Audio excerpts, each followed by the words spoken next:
Hi, I'm Liz, and today I'd like to share with you some crystal jewelry making ideas that I've been working on for the past couple of weeks. I've come up with a few designs, and I've also given them a name for easy identification. The first design that I want to show you is what I call the entwined wrap. I got this idea from a champagne wire that holds the cork on wine bottles, like this one. It's made up of 4 pieces of wire put together by wrapping 2 at a time, side by side, joining the 4 wires into one, and then creating a delicate looking bail. This one is made using 2 wires and also having a bail with a thicker gauge wire. This one is using a square wire but with only 1 piece of wire.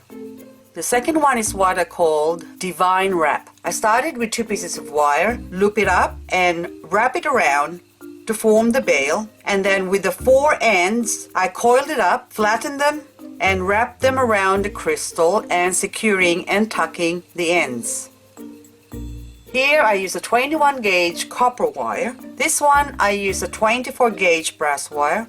This one is a variation of the design using a 16 gauge copper wire. This wrap is ideal for tumbled stones or crystal with no definite points, and also for crystal that has damage points. The third one is a bell cap using components that I have lying around. I don't have bead caps with bail, which would have been ideal for this design. So instead I use a bell and straightening them out, and I also use a filigree ball or filigree bead like this one. So that's a bigger version and a smaller one.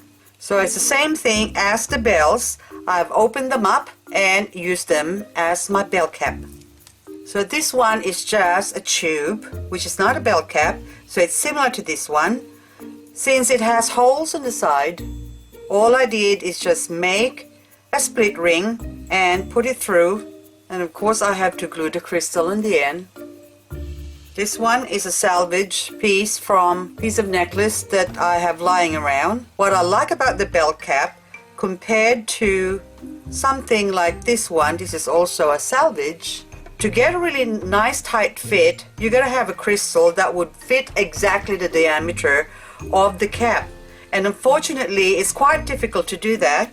As you can see here, either they're too big or too small. So that one is nearly the same diameter. And that one is a little bit loose. So I prefer using a bell cap because the bell cap actually holds the crystal. So as this one that's not glued on yet, but if I pull that off, so as you can see, it holds the crystal rather well.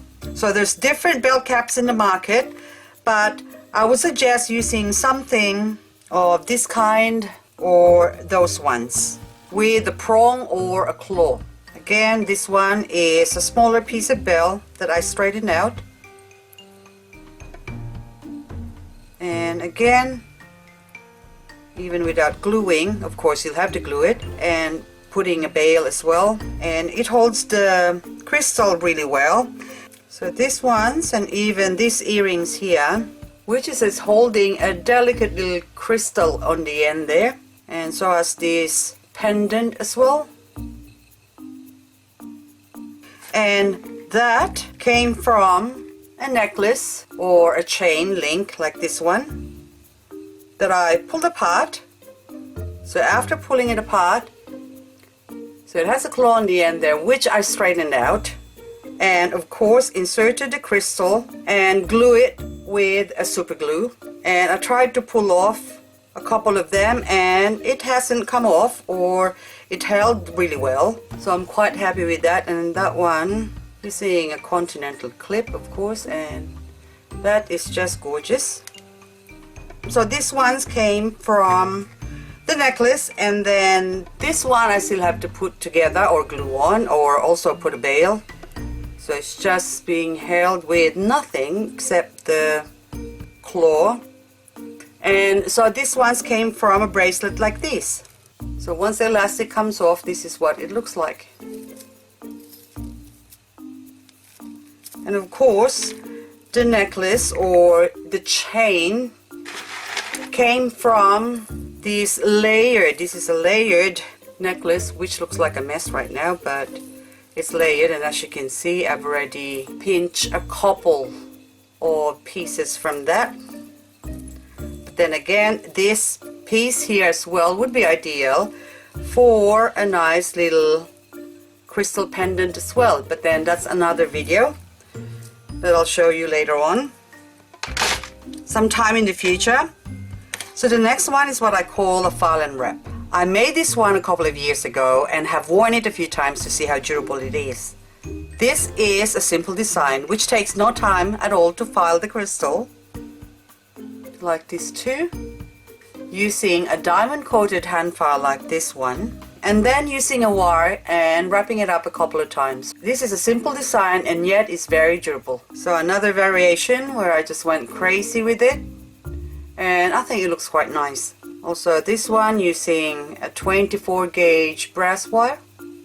The fifth one is what I call a holy bail. After drilling the holes in the crystals, made some bail using a round wire like this one, a half round one. This is a hammered half round wire as well, and a square wire. There's a lot of different bail available that's already made, but I find that some of them have wires that are too small for the hole that's in the crystal, and it can be a problem as the only thing holding the crystal is the glue. So like this one here, I have to wrap a wire around it just so it can have more grip on the stone once I glue it. The next one is what I call the octa wrap.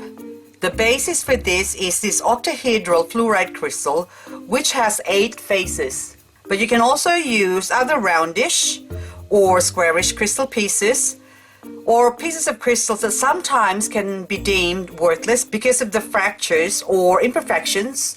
In short, the chip ones like this one. The next one is what I call gemmy crystal wrap. There's a few processes that went into making these ones, but the beauty of this technique is that you can just about use anything for the base. Here I use a bicone amethyst, and here I use a starlight or a Maltese cross. This one is a boulder opal. That one is turquoise, and you can also use metal components like this one that's got a little heart. This is made by drilling large hole on one end of the bead or metal component to accept the crystal, and before I glue this on, of course, I'll insert a wire through the top or through inside there, through there, so I can make a bail for the top. This one is what I call a fancy bail one. So all I did was coil up some wire and put it through, and then create some loops or vines at the front of it. So this one is what I call a fancy bail 2. This is ideal for pieces of crystals like this one's. So this one's got a big area where one can easily wrap something onto it without drilling a hole, but unfortunately these ones are too small. The tip are too small, so one needs to drill a hole. So this one as well has got a small top, so I drilled a hole, so I used that to put the wire through, and then making a fancy wrap. So number 10 is fancy bail 3 with stone. Again, this one is using leftover wires that I have and putting them together, and also putting a small pearl on the top. In the coming weeks, I will be posting tutorial videos on some of these designs, and also hopefully come up with improvements to the designs. Sometimes good things fall apart so better things can fall together. It's not what you have that matters, it's what you can make with what you have. Have fun creating and stay safe. Thanks for watching.